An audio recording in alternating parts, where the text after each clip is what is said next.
नमस्कार, आप देख रहे हैं AKS न्यूज आज की सत्ता और मैं हूं स्वाति। चलिए रुक लेते हैं आज के मुख्य समाचारों पर। पहली बड़ी खबर, भारत ने पाकिस्तान को सख्त चेतावनी दी और कहा कि सीज फायर की कोई एक्सपायरी डेट नहीं है। अब अगर गोली चली तो मुश्किल पैदा हो जाएगी, क्योंकि आपको पता होगा कई पाकिस्तानी नेताओं की तरफ से बयान दिया जा रहा था कि 18 तारीख तक ही दोनों देशों के बीच सीज फायर पर सहमति बनी है। उसके बाद फिर से DGMO की बातचीत होगी। तो यह जो बयानबाजी मीडिया में चल रही थी, इस पर हमारी इंडियन आर्मी ने भी कहा कि भारत पाक DGMO में बनी सहमति की कोई एक्सपायरी नहीं है।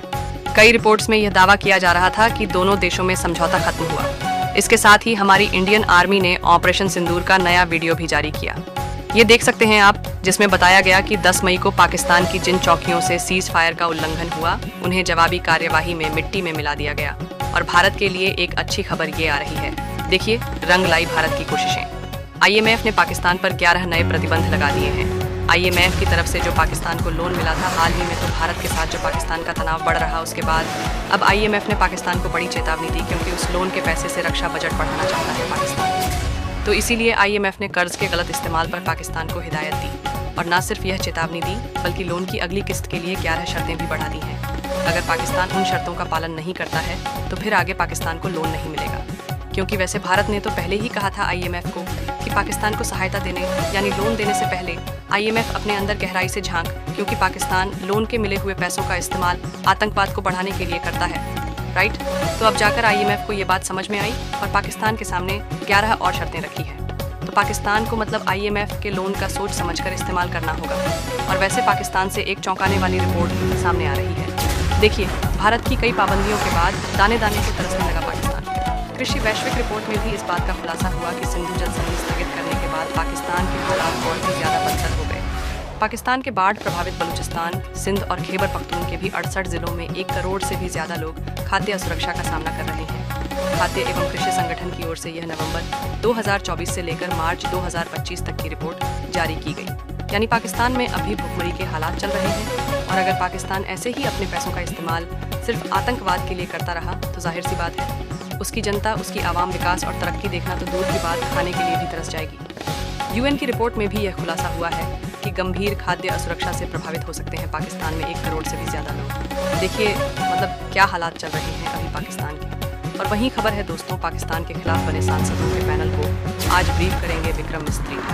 22 देशों का दौरा करेगा यह प्रतिनिधिमंडल। अभी एक दिन पहले आपको पता होगा भारत सरकार ने फैसला लिया, ऑपरेशन सिंदूर को दुनिया तक पहुंचाएंगे, पाकिस्तान की पोल खोलेंगे। 59 सदस्यों का डेलीगेशन बनाया गया, जिसमें 51 तो सांसद और नेता हैं, 8 राजदूत हैं। ये दुनिया के 33 देशों में जाएंगे और इसमें शशि थरूर को अमेरिका जाने वाले ग्रुप की कमान सौंपी गई। और वहीं दोस्तों, आज हमारे विदेश मंत्री डॉक्टर S जयशंकर भी 19 मई से नीदरलैंड, डेनमार्क और जर्मनी के 6 दिवसीय दौरे पर रवाना होंगे और इसमें भी भारत पाकिस्तान समेत कई अहम मुद्दों पर बातचीत होगी। चलिए अगली बड़ी खबर देखिए। ऑपरेशन सिंदूर पार्ट 2 के लिए तो तैयार था हमारा देश भारत, लेकिन US के पैरों में जा गिरा था पाकिस्तान। जो भारत पाकिस्तान के बीच जंग के दौरान सीज फायर हुआ, संघर्ष विराम हुआ, उस पर एक चौंकाने वाली रिपोर्ट सामने आ रही है कि भारत ने तो ऑपरेशन सिंदूर के पार्ट 2 का प्लान भी तैयार कर लिया था। बस कुछ दिन भी नहीं टिक पाता भारत के सामने पाकिस्तान, लेकिन पाकिस्तान ने आत्मसमर्पण कर दिया था। और पाकिस्तान की इस हरकत का तब पता चला जब अमेरिका के विदेश मंत्री मार्को रूबियो ने भारत के विदेश मंत्री S जयशंकर और NSA अजीत डोभाल से बातचीत की और सीज फायर के लिए प्रयास किए।